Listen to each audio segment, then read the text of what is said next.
So, Elon Musk recently sat down for a conversation at the World Economic Forum, and he laid out this incredibly clear vision for the future of humanity. And it's not just a random collection of ideas about rockets or AI, it's all tied together by a single core mission. In this explainer, we're going to break down the three main pillars of that mission, using his own words to guide us. Everything, and I mean everything, starts with this one powerful image. This isn't just some poetic line, it's the philosophy that drives all his work. It's this idea that consciousness, our ability to understand the universe, might only exist right here, with us. And that makes it incredibly precious and fragile. So the end goal isn't just to build cool tech. For him, the mission is all about one thing: maximizing the chances that civilization has a great future. It's about protecting that tiny candle of consciousness, and his whole plan to do that seems to rest on three massive pillars.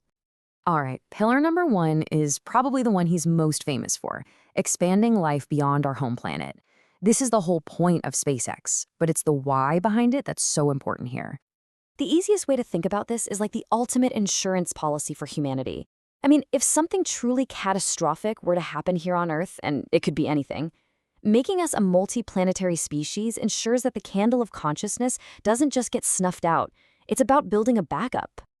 Okay, but moving millions of people and millions of tons of cargo to Mars, that sounds like pure science fiction, right? Well, according to Musk, it all comes down to solving one enormous engineering challenge, a problem that, so far, no one has ever solved. And here it is. Step one, you've got to build the vehicle itself. Starship. But step two, that's the real revolution, making the entire rocket fully and rapidly reusable. See, in the past, even with rockets that could land their first stage, you'd still throw away the really expensive upper stage every single time. Making that part reusable too, that completely changes the game. And the impact of that is just staggering. We're talking about a potential 100-fold drop in the cost to get to orbit. Think about it this way. It's the difference between air travel being this exotic, once-in-a-lifetime luxury versus something millions of people can do. That is the economic leap that could actually make building a city on Mars possible. Now for the second pillar. And what's interesting here is that while one part of the vision is looking way out at the stars, this part is focused on solving some of the biggest problems we have right here on Earth. Specifically, things like poverty and scarcity. This quote really captures Musk's prediction for what's about to happen when we combine two key technologies: artificial intelligence and humanoid robots. He believes this is going to unlock what he calls a future of sustainable abundance.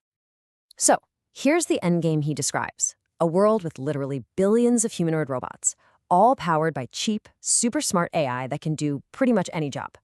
The ultimate goal is to produce so many goods and services that the whole concept of economic scarcity just goes away. But this, of course, leads to a massive question, a really profound one. If robots and AI can do everything, what's left for us to do? How do we find meaning and purpose? And this isn't just something critics ask. It's a challenge Musk himself brings up as one of the central problems we're going to have to solve. Okay, so we've got a multi-planetary civilization and a world of endless abundance here on Earth. But both of these futures need an absolutely colossal amount of one thing: energy. And that brings us to the third pillar, which is all about tackling the single biggest bottleneck to making any of this happen. Here's the core problem in a nutshell. The rate at which we are making AI chips is growing exponentially. But our ability to generate electricity, that's only growing in a straight linear line.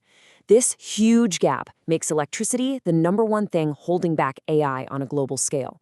And the ultimate solution, he argues, is right above our heads. It's the sun. Musk says this to really simplify things. In our solar system, the sun's energy output is so ridiculously dominant that all other sources combined are basically just a rounding error. So, if you're planning for a future that needs an insane amount of power, the sun is really the only logical place to get it from. And to make this feel real, he gives this incredible example. This is roughly the area of solar panels it would take to power the entire United States. A square that's 100 miles by 100 miles.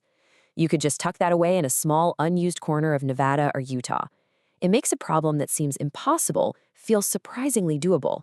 So, we have the three pillars of the vision, but maybe the most shocking part of this whole conversation was the timeline. He's not talking about some far-off, distant future. He's talking about the next decade, like right now. I mean, just take a second to really let these dates sink in. He is predicting that by the end of 2027, that's just a few years away, you'll be able to buy a humanoid robot. An AI will be smarter than any one person. And just a few years after that, it could be smarter than all of us combined. The pace of this change is just staggering. And Musk uses this idea to basically sum up this coming storm of change. Whether that thought makes you excited or terrified, his argument is that we are living through what will be seen as the most transformative moment in all of human history. So what's behind all this? What's the real driving force? At its heart, it's what he calls a philosophy of curiosity. It's this deep desire, something that started from reading science fiction books as a kid, to understand the biggest questions out there. What's the meaning of life? What are the right questions we should even be asking about the universe? And this really brings us to his final message. Even with all the insane challenges and the almost scary speed of all this change, his ultimate stance is one of just profound optimism for what's coming. And he leaves everyone with this one last powerful question to think about, really asking all of us to consider our own view on the future. It's a challenge, really, to decide which path we ourselves are going to choose to believe in.